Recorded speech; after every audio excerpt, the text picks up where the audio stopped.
कान्हा, ये शंखनाद क्यों?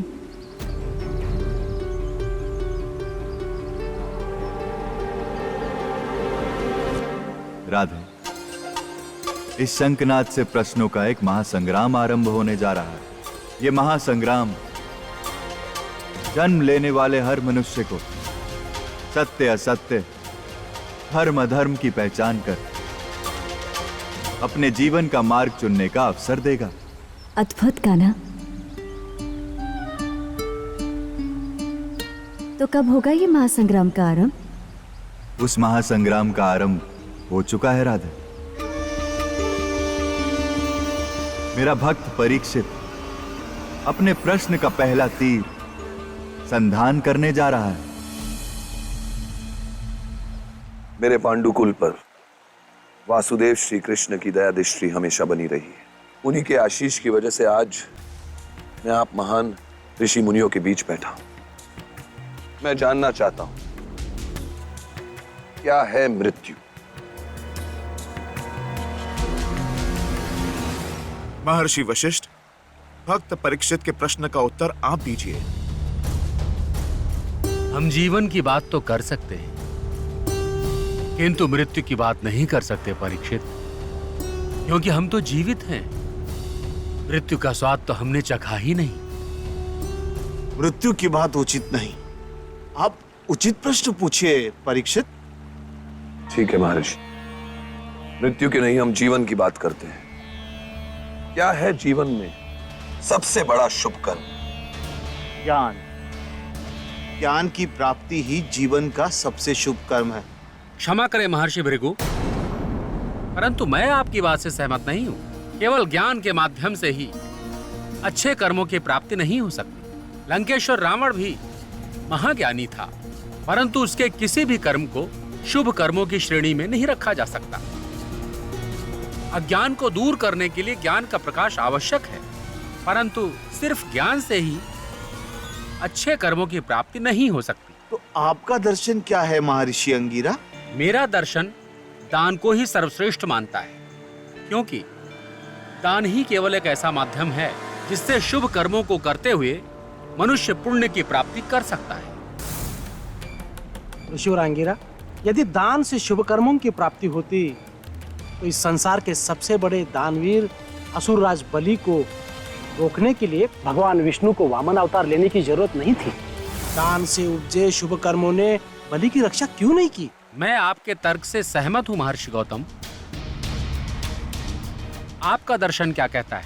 मेरा मानना है ध्यान, क्योंकि ध्यान में साधक अपनी बाहरी आंखें बंद किए अपनी अंतरात्मा को ढूंढता है और अपने जीवन का हर पल शुभ बना लेता है। महर्षि गौतम, मैं आपके दर्शन का विरोध करता हूँ। ध्यान एक माध्यम तो हो सकता है, परंतु जीवन का माध्यम केवल ध्यान नहीं है। मैं महर्षि अत्रि की बातों से सहमत हूँ। यदि मनुष्य 24 प्रहर ध्यान में लीन रहेगा तो सांसारिक क्रियाकलापों का क्या होगा? परंतु दान ही सर्वश्रेष्ठ है। महर्षि गौतम, ध्यान के लिए जीवन में माध्यम की बहुत आवश्यकता है।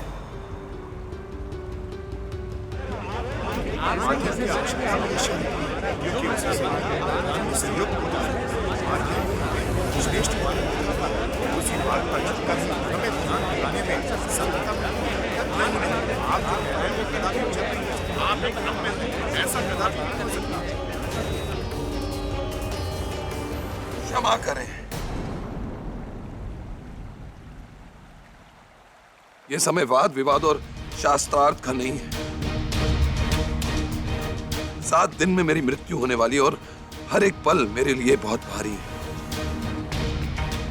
आप में से जो भी मुझे शुभ कर्म फल से जीवन को श्रेष्ठ बनाने का रहस्य बता सकता है, इस व्यासपीठ पर बैठकर अंधकार के अंधेरे में पड़े मुझ परीक्षित को ज्ञान का प्रकाश दिखाए।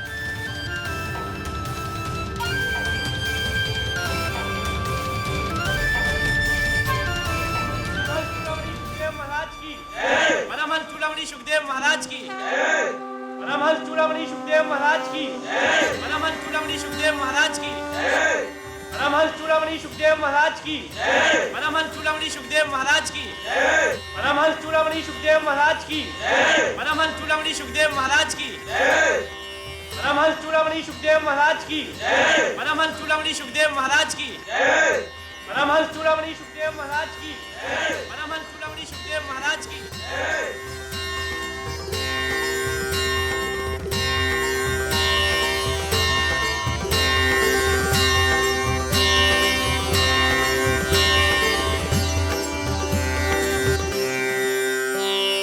कौन है ये लोग? अरे पिताश्री के समीप क्यों जा रहे हैं? महाराज की जय हो। महाराज, महामुनि वेद व्यास के पुत्र परमहंस चूड़ामणि सुखदेव महाराज अपनी इच्छा से महाराज के समीप जा रहे हैं। परमहंस चूड़ामणि सुखदेव महाराज कौन है ये? क्या तुमने पिताश्री के समीप जाने से पहले उनके और उनके दल की जांच की थी? अपनी कल्पनाओं पर विराम दो राजन।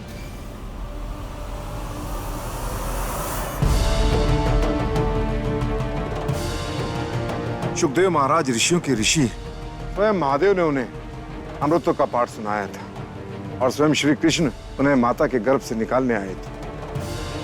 तो संसार के हर मोह माया से उदासीन रहते देव देवेश्वर श्री कृष्ण की कृपा से सुखदेव महाराज यहाँ पधारे। उनकी जांच की बात सोचकर ही आप भयंकर पाप के भागीदार हो जाएंगे राजन। समय चक्र विपरीत है राजन, सोच विचार कर ही कुछ बोले। अभी आपके पिता पर श्रृंगी ऋषि का श्राप मंडरा रहा है। हर बीतते पल के साथ विषधर तक्षक उनके और समीप आ रहा है। अज्ञानवश मुझसे भयंकर भूल हो गई गुरुदेव, क्षमा करें।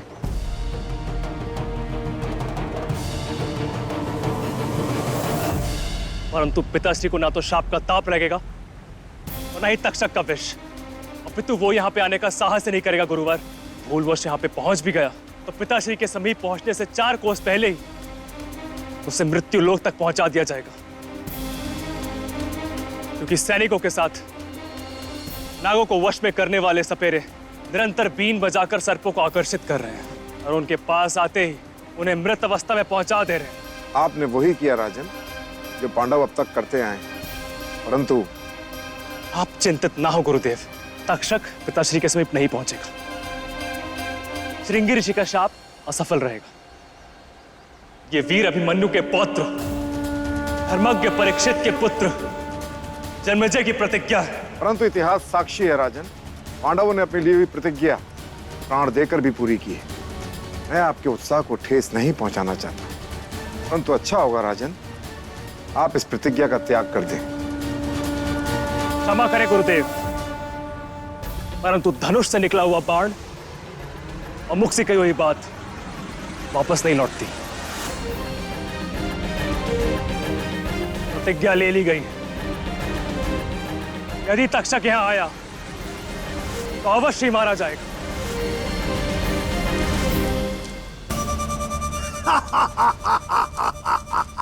मूर्ख है जन्मेजय, मूर्ख है।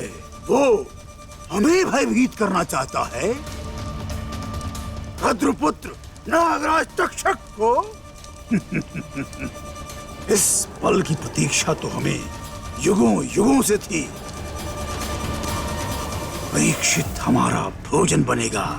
हम पांडवों से अपने बैर का प्रतिशोध अवश्य लेंगे। क्षमा करें महाराज, परीक्षित तक पहुंचना असंभव है। हस्तिनापुर की सेना ने सारे क्षेत्र को घेर रखा है। परीक्षित तक पहुंचना तो दूर की बात है, उसे देख पाना भी असंभव है। सैनिकों के साथ कुशल सपेरे भी, जो नागों को बीन बजा बजा कर आकर्षित कर रहे हैं महाराज। अब तक असंख्य नाग बंदी बन चुके हैं। उन्हें जन्मेजय की सेना निर्ममता से मार रही है। नाग जाति का ये बलिदान व्यर्थ नहीं जाएगा। परीक्षित का वध करके हम नागों पर हुए एक एक अत्याचार का प्रतिशोध लेंगे। परंतु आप परीक्षित तक पहुंचेंगे कैसे नागराज? चिंतित ना हो नाग गुप्तचर, परीक्षित की मृत्यु में अभी 7 दिन शेष हैं। तब तक हम नागराज तक्षक कोई ना कोई उपाय अवश्य ढूंढ लेंगे।